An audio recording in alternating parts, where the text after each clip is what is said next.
এই তিনজনের থেকে দুইজনের বিদায় হয়ে গেছে, আর মাত্র একজন। হয়তো আজকের রাতেই মেসিরও বিদায় হয়ে যাবে। রোনালদোর বিশ্বকাপ যাত্রা শেষ, নেইমারেরও স্বপ্ন থেমে গেছে।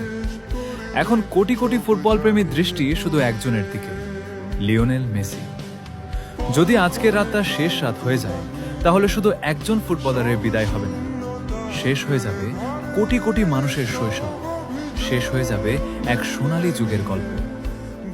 যাদের খেলা দেখে আমরা ফুটবলকে ভালোবেসেছি, তাদের একজন একজন করে গুণ করে বিদায় নিচ্ছে। সময় থেমে থাকে না, কিন্তু কিছু বিদায় হৃদয়ে এমন দাগ কেটে যায় যা কোনোদিন মুছে যায় না। হয়তো আজও ইতিহাস লেখা হবে, কিন্তু সেই ইতিহাস যদি মেসির বিদায়ের হয়, তাহলে এই রাতটা ফুটবল প্রেমীদের কাছে সারা জীবন সবচেয়ে কষ্টের রাত হয়ে থাকবে।